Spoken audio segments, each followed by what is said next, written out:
I wrote during practices. I wrote at Panera in Fairfield, and occasionally in my kitchen, which is like a major expressway.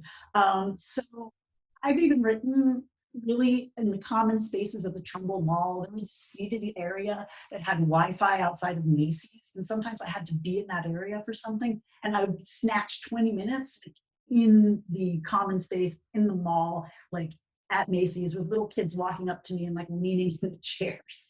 So I was an editor at WebMD for many years, and I put together like 14 newsletters a week, 23 stories in them every single week. I had a store.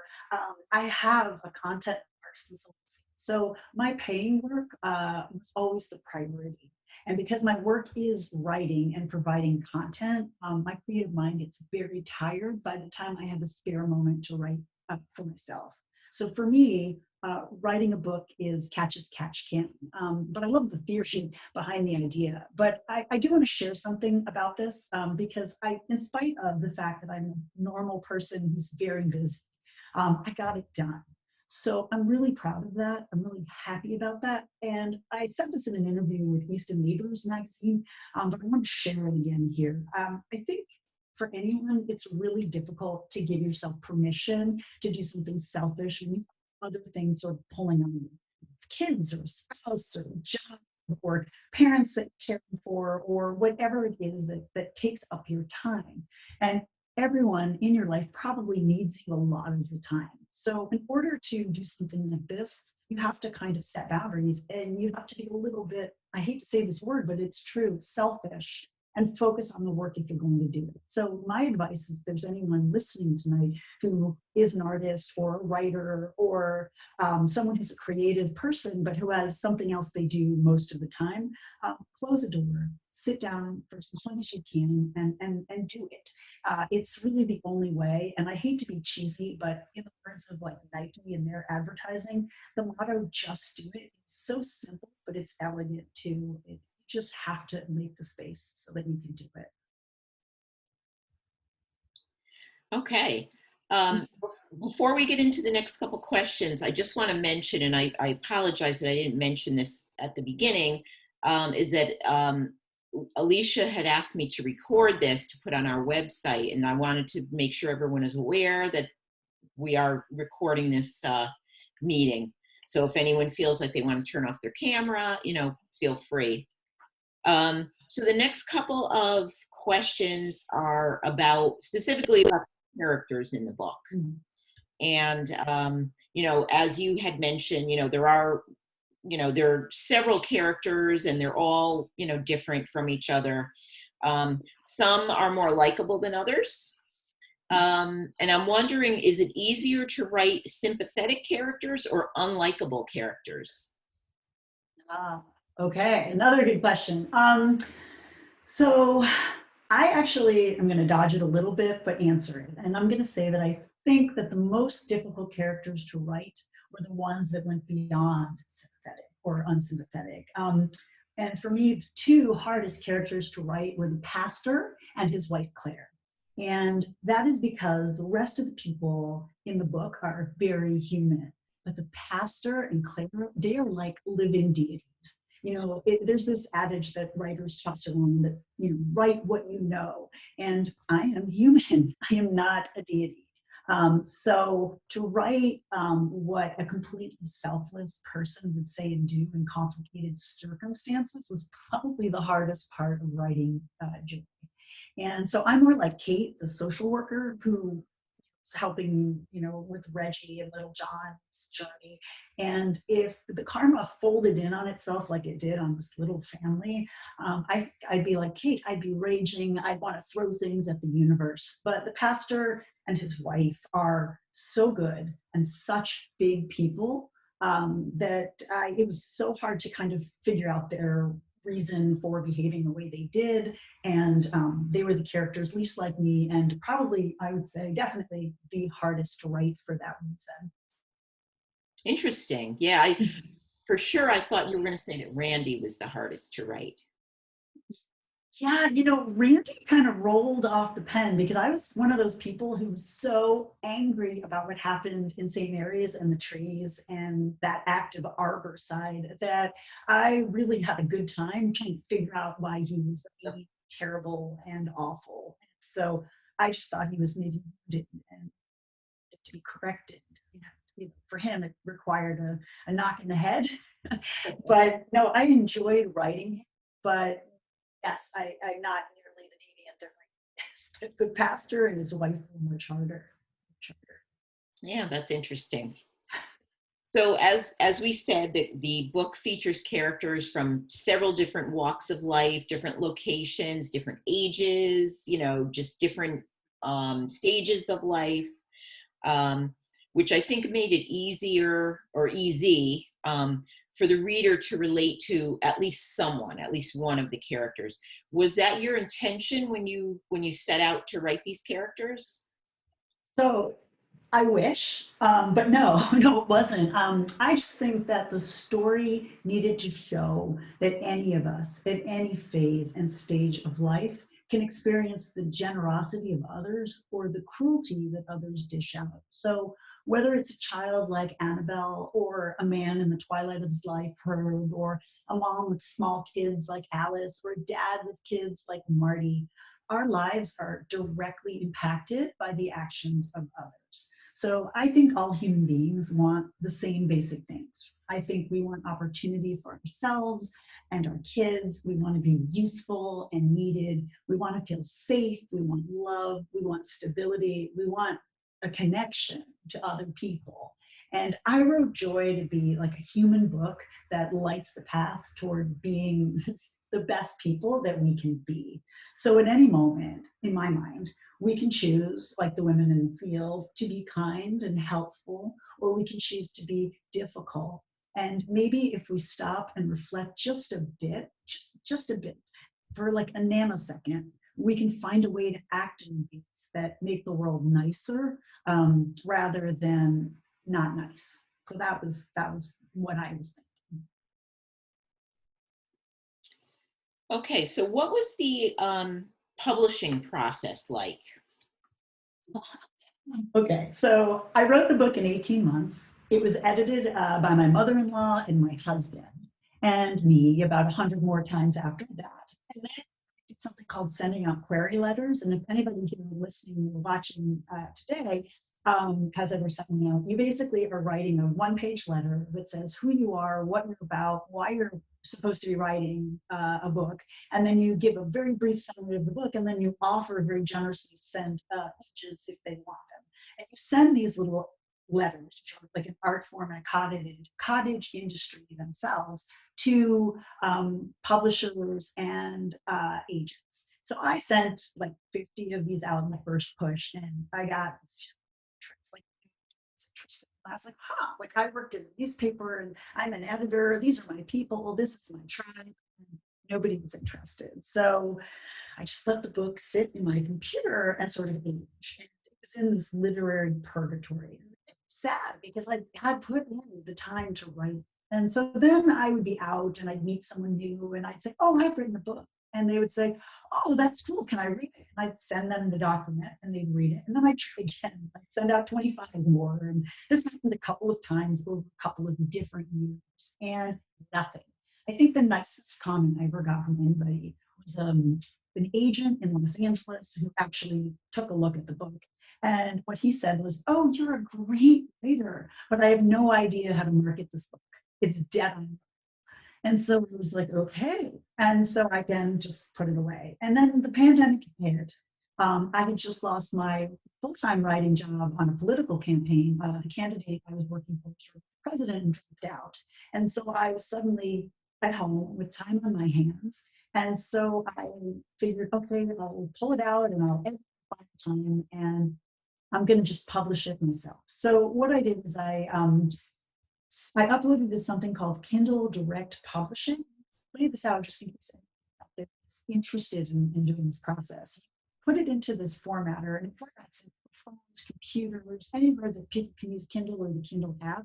And then voila, it's published. And within 24 hours, I was a published author. And it's not the journey that I dreamed of. I wanted to go the traditional publishing route because there's a lot more to it. So you think that the hardest part is to write the book and finish it. Then you find out you have to get someone to buy it or be interested in it. And then when you're done with that, once you put it out, if you do it yourself, then you become not only a writer, but an accidental editor, an accidental publisher, an accidental book producer, and a publicist and an author booker. So I have to basically carry the bag with this book. And I visit stores and book groups, and I try really hard to share joy. And the reason I just keep pushing it, very simple. I think the book turned out respectable. I'm proud of it. But you must know, I needed to tell this story. I've always wanted to be a writer of fiction. I have lists of books that I was going to write from the time I was a child. And I just, when it came to this concept of kindness, I needed to show people there's a better way. Needed to breathe life into these characters that sort of dance in my head. And I needed fundamentally to show that we can be kind. So I had to write it. So really, it's worth all the headaches of the promoting process to share this with others. So actually, for all of you here today, I have a request of you. If you like joy and if it moved you, please share it with others. Post about it in your Facebook or Instagram feed, review it on Amazon and Goodreads. Those reviews help people who are looking for a good way to spend their time. They give them a sense of what's on offer. So it actually makes a difference, particularly when you're unknown like I am. I mean, give a copy to a friend. It's a lovely book. And I feel like it's a gift to readers. And I think the more people who read it, ultimately, and this is my hope, is that the world will be much nicer for it. So that's my publishing journey. Now, I especially love the art on the cover of the book, and I know that your daughter, Anya, designed that. And she is how old? She's 15, on the cusp of 16, and she's a junior in high school. So that she is so talented. I think, I love that picture. And I'm wondering whose idea was it to have Anya design that? Okay, so that's actually a funny story. So my daughter has been able to draw and make things with her hands since she could speak, and it's amazing. And I asked Anya if she would make the cover of my book because I literally cannot draw a stick figure, and she said no because she's 15 and she's very busy. So I then was like, well, I'll do it myself. So I went out to the garden and I cut some hydrangea and I put it in a vase, and I took a picture of it on the cast aluminum table with a cup of coffee and our wedding china in front of it. And I got some really weird, awkward pictures. But I was like, this is great. I can just write Joy Marvin Fable and save it, and I'll be done. And she took one look at my 100 pictures and my 3 hours spent in the backyard, trying to be an art designer. And she said, Mom, this is terrible. I'll do it. She took the iPad and disappeared, and she did it. And I had one request. I wanted coffee on the cover because it's the thread that links everyone together. And I wanted, and I don't know if you guys saw this, but these are garden shears. And because one of the most powerful scenes in the book is the ending, I wanted something emblematic of Herb and his journey, his undying love for his wife to be. So that was the idea of the garden when I was shooting it in the garden. But Anya drew this, and she even hand drew the font. So yeah, I love it. I'm proud of her because it's awesome. It is. Yeah, I love it. So I know you've kind of already, in a way, answered my next question, which is what would you like readers to walk away with after reading the book? So if you could sum it up, I know you've kind of talked about that or alluded to it in some other answers that you've given. Sure. But if you had to sum that up, say in a sentence or two, what would you say? Okay. Well, as I said, I guess I believe that humans are capable of great wonders and great horrors, and I've seen both firsthand. But ultimately, I think that we are a giving, caring species, and we need to be mindful to deliver that level of wonder into the world. My grandmother, Florence, passed away, but before she died, she said, it takes a lot more effort to be a positive person than to be a negative one. And that's kind of a guiding principle for me And I think we all need to try to tap into that every single day. So just think about how your actions can impact others, and know that I believe deeply, and I hope you do too, that no matter what you're going through, joy is all around us. So I guess I think we're here for a purpose. I believe in the sweet hereafter. And I hope that people who read this book will feel inspired by Marty's journey and discovery about kindness being teachable and contagious. I hope they'll look kindly on Alice's coming to terms with the fragile nature of life and her resolution and love no matter what. I hope they'll understand like Herb's usefulness in the twilight of his life and how important his love for his wife was, even though she wasn't with him any longer. And I hope they'll see that even a guy like Randy isn't beyond saving, although it did take a smack to the head to precipitate his transformation. And then I guess finally, the last thought, it's more than 2 sentences, I'm sorry, but I would say that I hope they see the thread of love, of family that is woven through the book. So to all of you listening and to everyone, like, savor the drives on winding roads in autumn, like savor the dinners, savor the warm sun, savor even the near misses, because if you love anybody, you all have them. Savor the ones you hold dear, because they won't be there forever.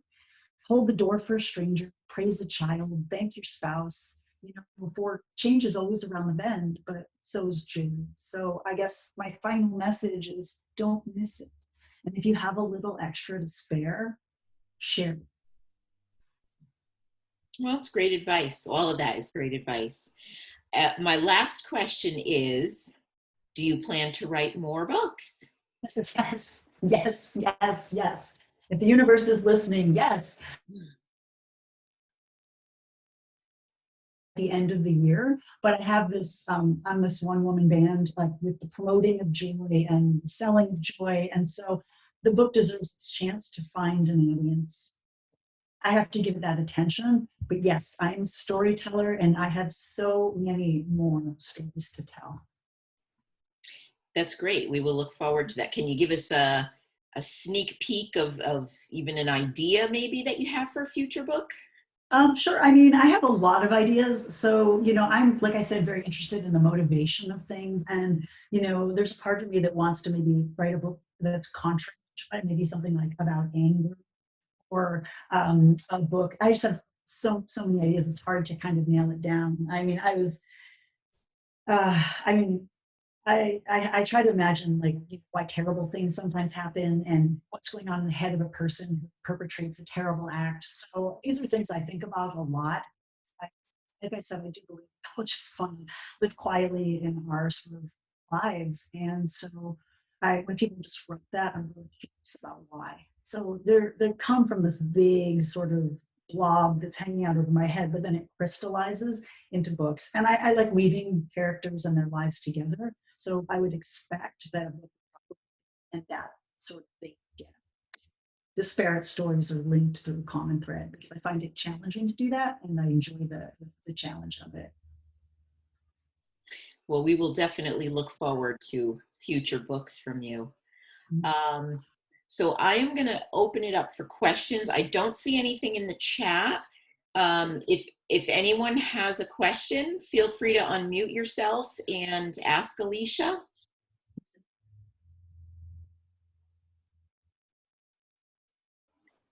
I have a question. All these little vignettes, did you write each one by itself and then decide where to stop and start it again? It's a great question. So I had in my mind all of these characters, and the Randy story, because he was the first one that I had been thinking about for quite some time, the gentleman who gurgled the trees. I actually wrote that one sort of as an arc by itself.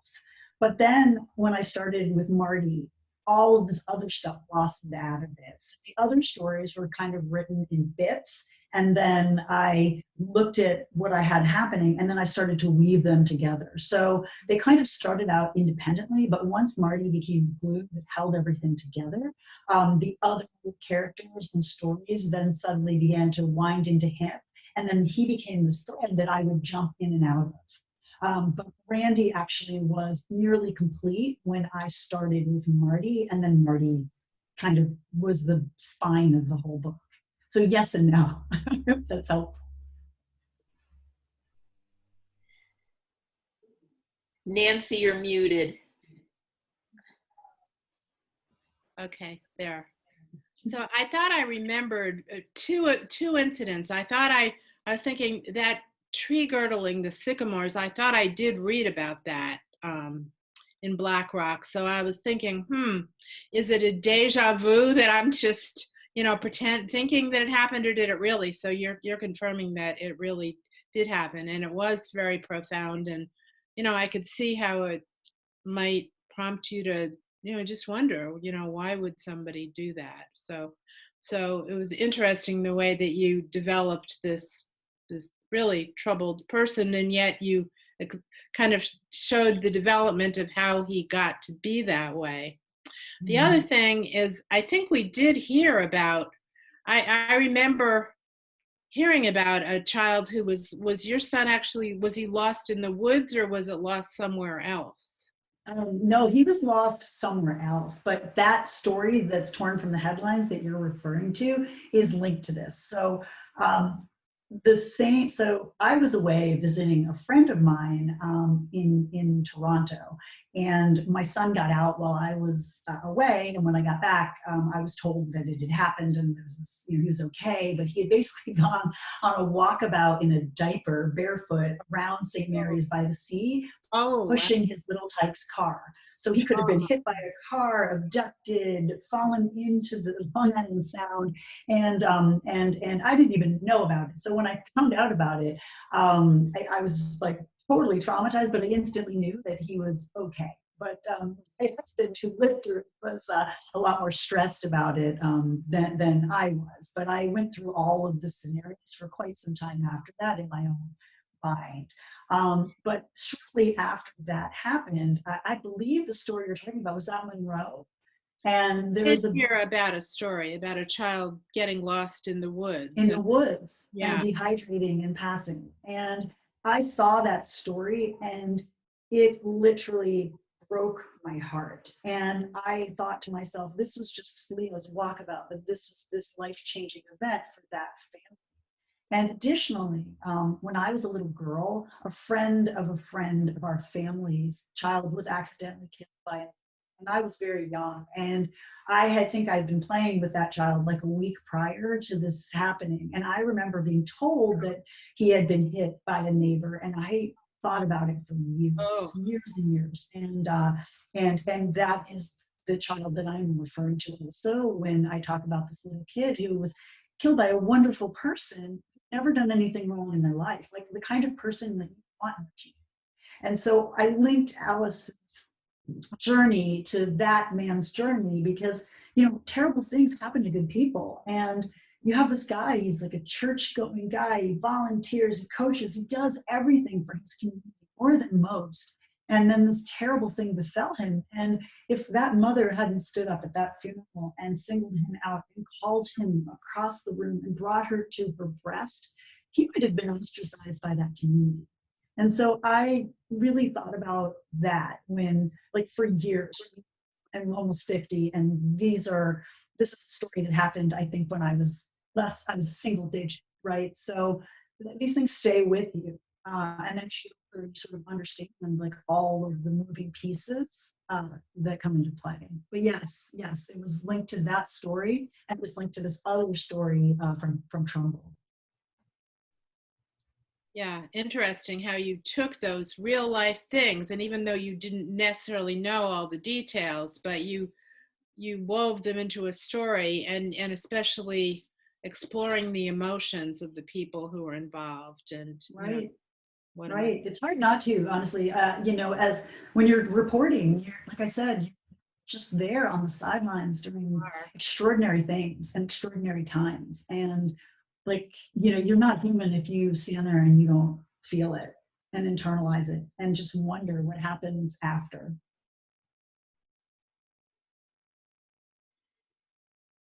Anyone else? Any other questions?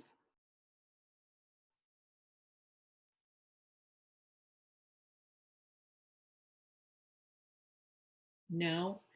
I'm just curious, have a lot of you that are on this call already read the book? I have. I have. I loved it. Great. Yeah, I did too. And now now that I finished it, I'm gonna be giving it to my mother. And then when she's done with it, I'll give it to my daughter. Great. Thank you. Awesome. Thank you. Well, for anyone who has not read it yet, we do have 3 copies at the library. As I had mentioned, right now they're all out, but you can always get your name on the waiting list for it.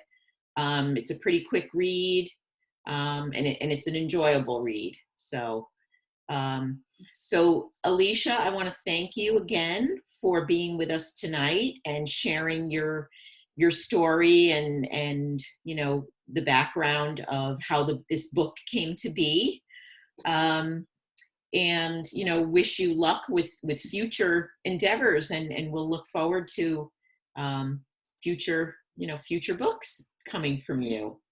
And again, I just want to thank everyone who attended tonight. I hope you enjoyed it, and if you haven't read the book, I highly recommend that you do. So thank you everyone for joining us. Have a good rest of the evening and a great weekend. And thanks again, Alisha. Thank thank you. Thank you. you so much. Thanks, guys. That was great. Thank you, Lynn. You're welcome.